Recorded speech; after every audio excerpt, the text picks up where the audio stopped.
Donc, bonjour à tous, nous enchaînons aujourd'hui avec la partie des compteurs à cycle incomplet. Donc nous avons vu précédemment tout ce qui était asynchrone et synchrone.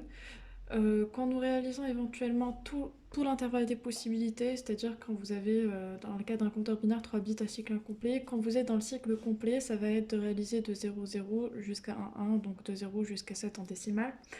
Quand on est devant un cycle incomplet, on est plutôt dans la réalisation d'une partie de cet intervalle, c'est-à-dire, on va dire de 2 à 5, 3 à 6, enfin ça dépendra. Mais globalement, c'est une partie du cycle complet. Donc, dans le cas de notre exercice, c'est la partie réalisation d'un compteur 3 bits à cycle incomplet, page 5. Vous devriez réaliser un compteur binaire naturel synchrone 3 bits tels que Q0 et le LSP, c'est-à-dire le bit de poids le plus faible, ce qu'on note LSP, et Q2, c'est le bit de poids le plus fort. Donc voilà. Et donc un mode de comptage incomplet qui va tenir en compte un modulo 5, donc des valeurs finalement. Donc quand on dit modulo 5, c'est dire 5 valeurs, 5 premières valeurs, donc 0, 1, 2, 3 et 4. Voilà. Donc, première chose à réaliser, c'est éventuellement le diagramme d'état de transition, donc une correspondance en binaire naturel, de 0 c'est 0, 0, donc 1, 2, 3, 4, 0, 0, 1, 0, 0, 2, enfin, n'importe quoi, 0, 10, 0, 11, et puis 100. Voilà. Alors, ceci nous donnera une idée sur comment remplir éventuellement nos tables de vérité. Donc, on se dit pour avoir 0, 0, 0 à l'instant t, on aura forcément 0, 0, 1 à l'instant t plus 1, 0, 0, 1, donc 0, 10. Quand vous avez 0, 10, vous avez 0, 11 à l'instant t plus 1, 0, 11, vous aurez 100 à l'instant t plus 1, et puis quand vous avez 100, vous faites un retour finalement à 0, donc 0, 0, 0. Ce qu'on va essayer de faire, on est encore devant des bascules JK, donc vous retracez la table de vérité, QN, 0, 0, 0, 1, 1, 0, 1, 1, là vous avez un QN-1, vous avez un 0, vous avez un 1, et puis vous avez un QN-1 barre. Donc on essaiera éventuellement de se poser la question par rapport à chaque sortie, dans l'instant t et t plus 1, et on essaie de trouver la configuration la plus générale pour exprimer les entrées J0 et K0. Donc là, éventuellement, on passe d'un 0 à un 1. Donc pour passer d'un 0 à 1, soit on est devant une mise à 1, soit on est devant un basculement. Donc finalement, c'est un 1, bon, quel que soit, je notifie. Là encore, donc on est soit devant une mémorisation, soit une mise à 0. Donc on est devant le cas de 0 quelque chose, et puis encore une fois 0 quelque chose. Je refais pour la deuxième itération. Vous allez déjà voir en fait que la table de vérité elle est incomplète, c'est-à-dire qu'elle s'arrête pour la possibilité de 3 bits, elle s'arrête éventuellement à 4. Donc je dis ça parce que je reviendrai sur ça tout à l'heure quand j'essaierai de vérifier une propriété qu'on appelle l'autocorrection d'un cycle incomplet. Donc encore une fois, donc je passe de 1 à 0, je fais un basculement ou une mise à 0, donc soit du basculement, soit une mise à 0, et donc ça va être quelque chose, 0, 1, donc soit je fais une mise à 1, soit je fais un basculement, donc ça va faire 1 quelque chose. Et puis de 0 à 0, donc on est soit sur de la mémorisation, soit sur de la mise à 0, donc ça va être 0 quelque chose. Je remplis la suite, vous l'aurez compris, et je reviens vers vous. Donc après avoir rempli le tableau avec la même logique, on passe à la réduction éventuellement moyennant les tableaux de Carnot afin de trouver la fonction simplifiée de J0, K0, J1, K1, J2 et K2. La dernière fois, on s'est dit que peu importe phi ou x, toutes les deux valent 0 ou 1. C'est vrai, sauf que là, contrairement à ce qui était du sujet de la dernière fois, nous avions eu un cycle complet. C'est-à-dire que finalement, quand j'aurai à remplir ma table de mon tableau de Carnot, quel que soit phi ou x, toutes les valeurs seront renseignées. Sauf que là, j'ajoute un autre paramètre. Je sais que ma table de vérité concerne que les 5 premières valeurs, et donc j'ai d'autres valeurs dans le 5, 6 et 7 pour mon cas qui ne sont pas renseignés. Donc je vais devoir imposer une normalisation pour dire que je garde éventuellement phi pour dire 0 ou 1, c'est-à-dire qu'ils sont renseignés mais dont je ne connais pas éventuellement, bon, peu importe 0 ou 1, je suis indifférent, et x pour toutes les valeurs qui ne sont pas renseignées, donc x pour toutes les combinaisons qui ne sont pas renseignées. Dans mon cas, ça va être les combinaisons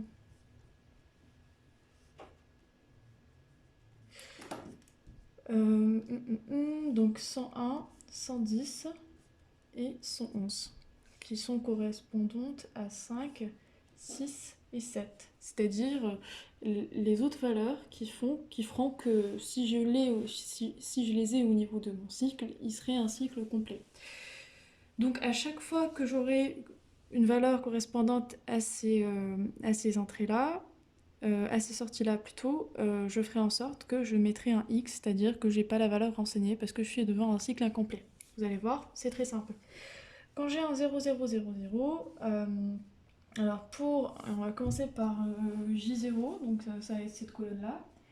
On va se dire, alors quand j'ai 0, 0, 0, j'ai 1. Quand j'ai 0, 1, j'ai phi.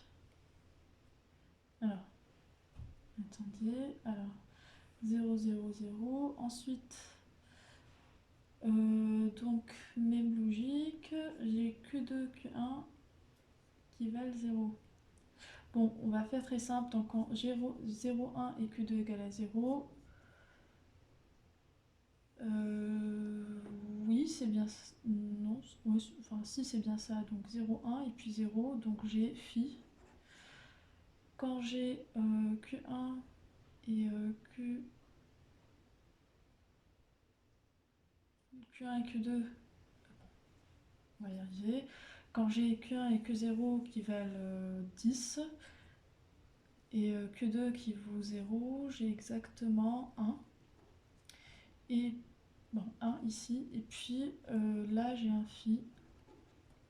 Et donc là, la seule valeur renseignée, c'est quand j'ai Q2 égale à 1 et Q1, Q0 égale à 0, 0. Donc là, j'ai un phi. Et donc pour toutes les autres valeurs, c'est-à-dire pour la valeur 1, 0, 1, pour la valeur 1, 1, 1, et pour la valeur 1, 1, 0, je ne l'ai pas parce que c'est un cycle incomplet, donc je mets un x, c'est-à-dire valeur non renseignée. La même logique que la dernière fois, quand j'ai phi qui est voisin direct d'un 1, il vaut 1, quand il n'est pas voisin direct d'un 1, donc il vaut 0. Donc je résume, mon J0 va être égal. Donc mon J0 va être tout simplement égal à Q2 bar, parce que c'est la seule qui ne varie pas. Donc de la même manière, nous réalisons le K0. Donc K0, vous l'aurez compris, pareil. Vous avez un phi, vous avez un 1, puis un 1, puis un phi, et puis un phi, et donc x, x, x. Si j'aurais un résumé, encore une fois,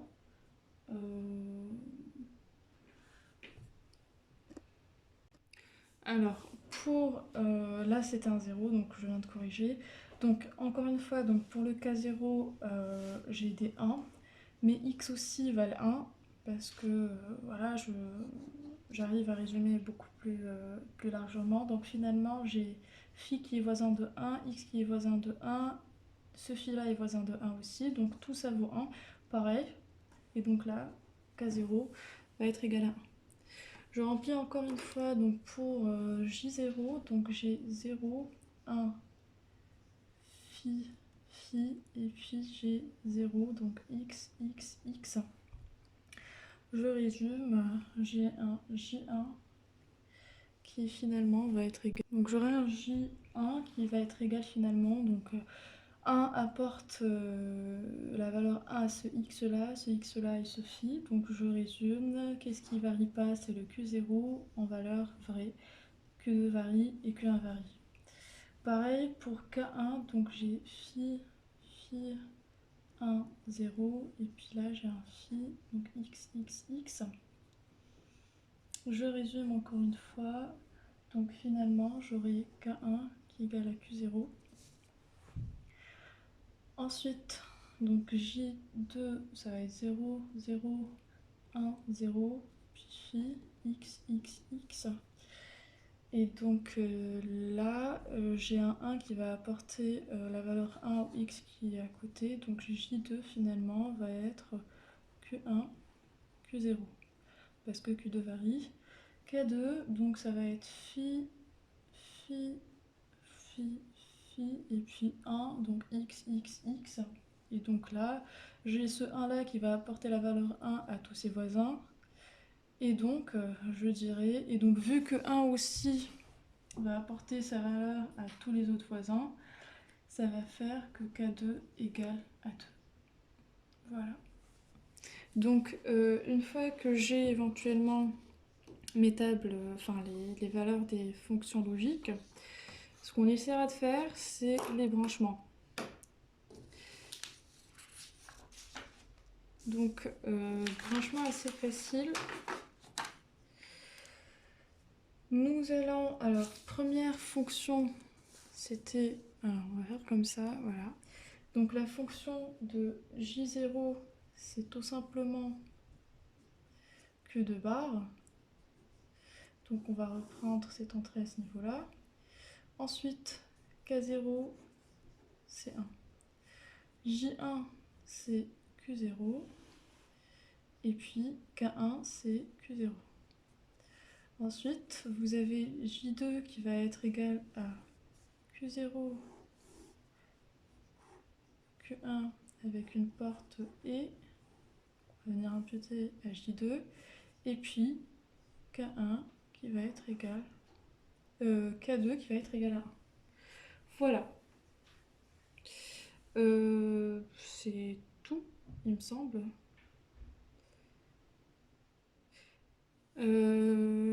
Alors, il y a une petite erreur, c'est que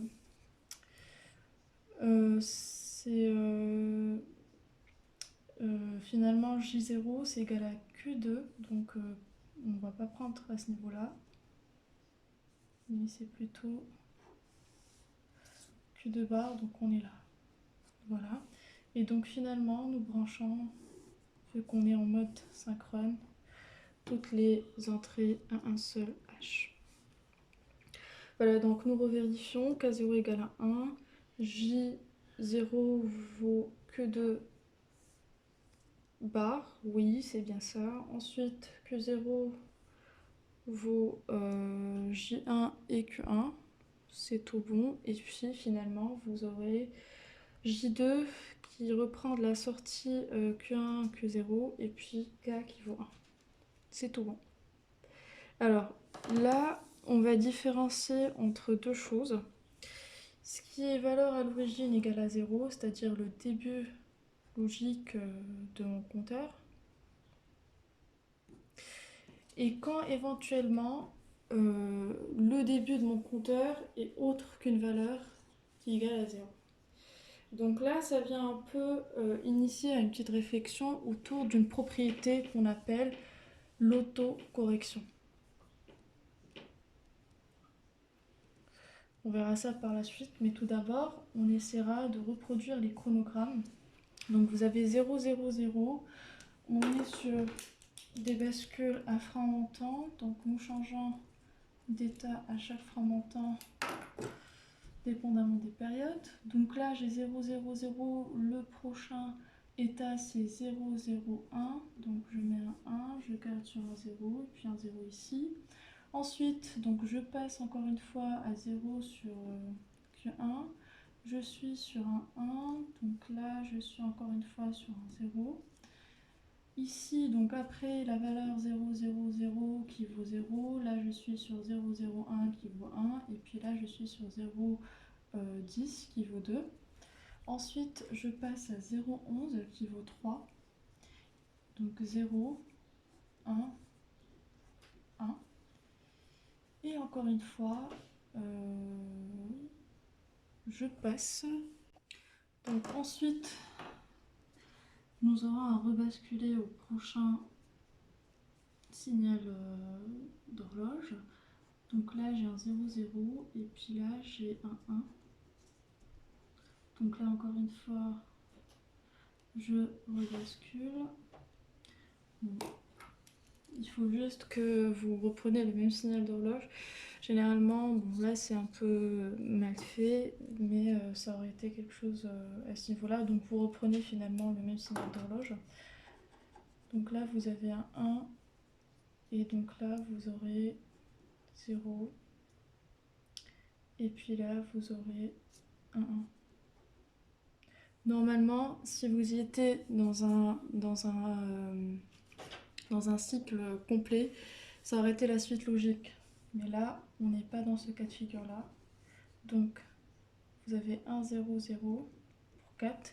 La prochaine transition, selon le tableau, quand vous avez 1, 0, 0, vous repassez à l'instant t plus 1 à 0, 0, 0, parce que vous êtes devant un cycle incomplet.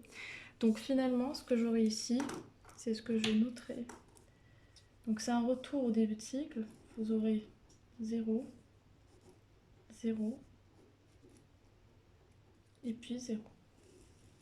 Et ça marquera un début de cycle. Donc vous repartez sur 0, 0, 0, 0. Voilà.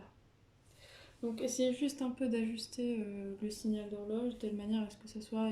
Bon, graphiquement, c'est un demi du signal d'horloge qui est là. Ici, c'est beaucoup plus correct. Mais si vous reprenez ce qui est déjà au niveau du support de cours, normalement, vous n'aurez pas d'ambiguïté à avoir des écarts au niveau de l'horloge. Alors, ce qu'on a essayé de voir jusque-là, c'est que finalement, quand on a un cycle incomplet, on est devant un cas de figure d'avoir une partie de l'intervalle qui est réalisée et qu'on arrive à modéliser par le diagramme des transitions. Donc il y a des états qui ne sont pas tolérés dans l'état 5, 6 et 7 par ce compteur-là incomplet. Donc je suppose que finalement mon état de départ à l'origine n'est pas 0, 0, 0 et je me dis est-ce que finalement mon compteur incomplet a la capacité, dans un cas d'erreur quelconque, qui se retrouve au niveau de 5, 6 ou 7, de rebondir vers un état correct, c'est-à-dire de se reprojeter au niveau de mon diagramme d'état, c'est-à-dire rejoindre une entrée potentielle quelque part, mais de toute façon retourner à la boucle. Et donc c'est la propriété d'autocorrection, c'est tout simplement dire que mon compteur, si par le grand des hasards, sa valeur à l'origine tombe sur éventuellement une valeur qui n'appartient pas au cycle incomplet que je souhaite, qu'il arrive tout de même à corriger ça et à être sur un état valide de mon compteur incomplet. Donc pour ce faire, et vu que le compteur n'est pas intelligent, il va falloir que nous définissions de base des règles pour régir les transitions entre 5 et les autres états, 6 et 7. Bon, il y a plusieurs manières de faire, il n'y a aucune règle, à mon sens. C'est que je pourrais... Alors certains disent que nous restons dans la même logique, c'est-à-dire vous êtes alors 0, 0, 1, 0...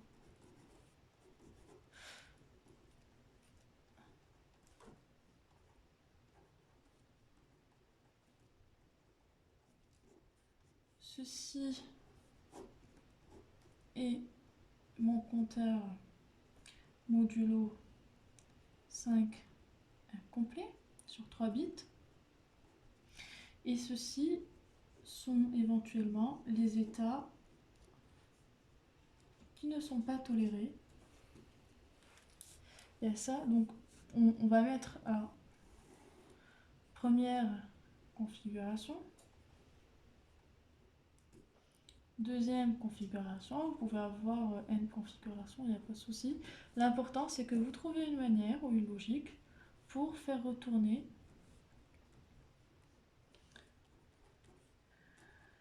votre compteur à des états qui sont lisibles par votre compteur incomplet. Donc l'idée, c'est de se dire, si je suis sur 5, je passe obligatoirement à 6, je fais la même logique de comptage, et puis quand je suis à 7, c'est à ce niveau-là que je rejoins mon compteur. Donc avant d'avoir un état valide, je passerai par deux impulsions, 6 et 7. Voilà. Si je suis sur 6, bah finalement, je passerai à 7 et puis je passerai à 0. Et donc je rebouclerai indéfiniment dans des états qui sont corrects. Si je suis à 7 par contre, bah, j'aurai qu'une impulsion à faire pour faire un retour à 0.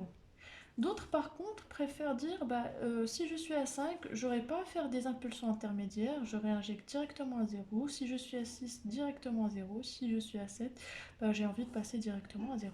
Voilà. Donc, tout ça va falloir le résumer. C'est tout simplement reprendre la table de vérité qui définit la transition d'un état à un autre et dire finalement on va compléter en disant si j'ai 1, 0, 1 qui est égal à 5, mon état prochain dans cette configuration là ça va être 1, 1, 0. Et donc je trouve une fonction, je trouve une configuration générale pour toutes mes entrées. Pareil, idem, quand je suis à 1, 1, 0, je dis que mon prochain état c'est 1, 1, 1. Et donc finalement, je trouve la configuration et donc je refais un retour à 0 quand je suis sur 1, 1, 1. Et donc j'aurai 0, 0, 0. Et donc je trouve une configuration des plus générales pour éventuellement mes entrées. Voilà. Donc, donc on pourrait éventuellement voilà, choisir cette configuration-là. Comme on pourrait choisir la deuxième configuration, c'est de dire que quand je suis à 1, 1, 1, et ben je passe directement à 0, 0, 0 et idem. Voilà.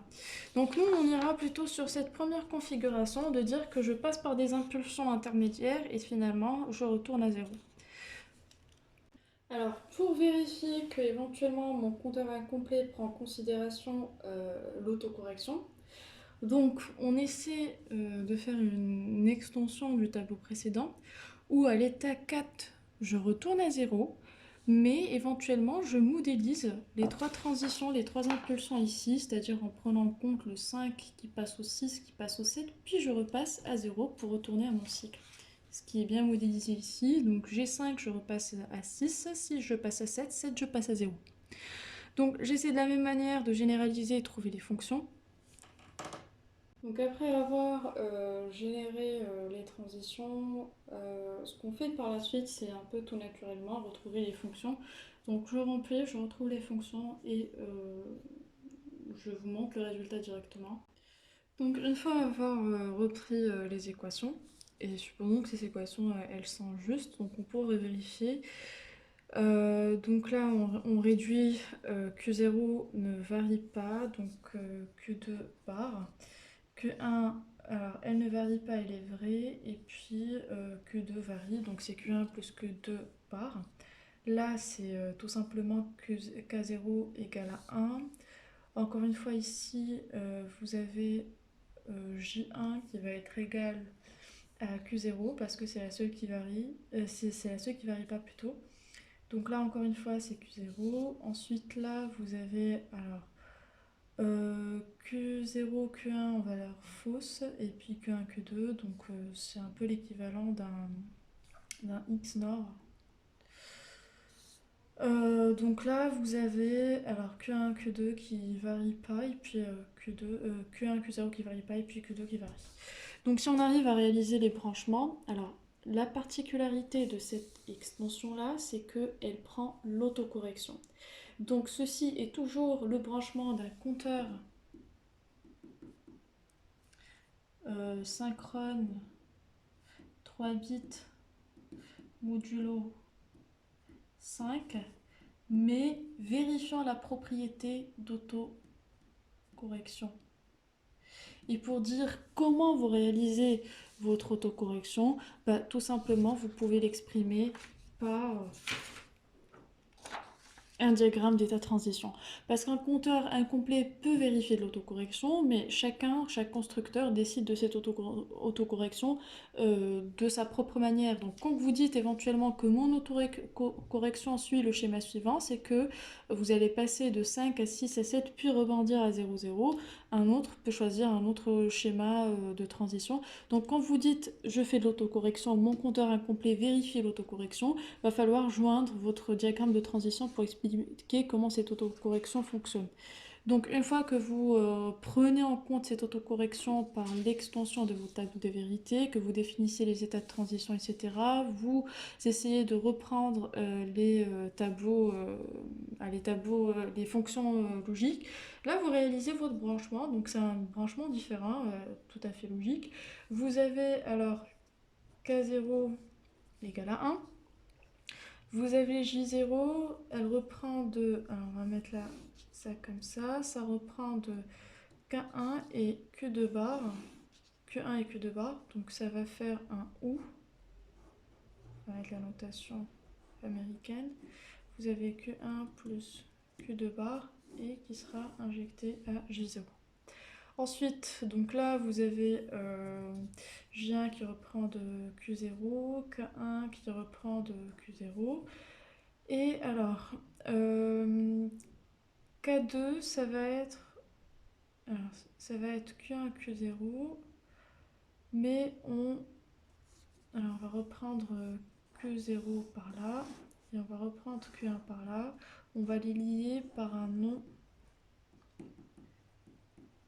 XOR. Donc là, vous aurez Q1, Q0 bar plus Q1, Q0. Et donc ceci sera réinjecté à Q2. Et puis vous avez J2 qui est égal à Q1, Q0. Donc on aura une porte E quelque part ici qui reprendra donc Q1, Q0 et qui va être réinjectée à J2. Et donc nous reprenons finalement, donc là c'est Q1, donc nous reprenons Q1 et Q0 par là. Q1, Q0. Voilà, donc nous avons encore une fois réalisé le branchement et puis on n'oublie pas tout simplement l'horloge H vu qu'on est en mode synchrone qui sera relié au même signal d'horloge. Donc voilà, c'était tout. On a traité des compteurs incomplets. Une fois qu'on réalise le traitement d'un compteur incomplet, on se pose la question si on souhaite que notre compteur incomplet soit autocorrectif ou pas. Si on le souhaite, ben, on réalise encore une fois la même démarche en prenant en compte les états qui sont hors scoop, c'est-à-dire hors mes transitions, et je définis un ordre de transition pour encore une fois rebondir au schéma des transitions éligibles pour mon compteur incomplet. Il est préférable de joindre le diagramme de transition qui explique le pourquoi du choix à éventuellement votre branchement. Vous allez voir qu'on a deux branchements différents.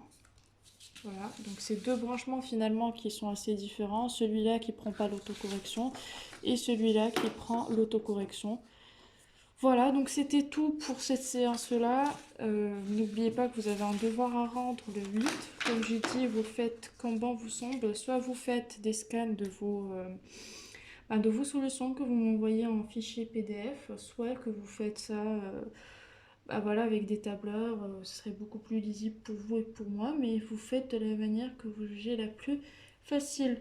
Donc d'ici là, je pense que on aura du nouveau par rapport à l'organisation du bac de cette année-là. Donc je vous dis surtout restez en bonne santé et on se voit la semaine prochaine. Au revoir.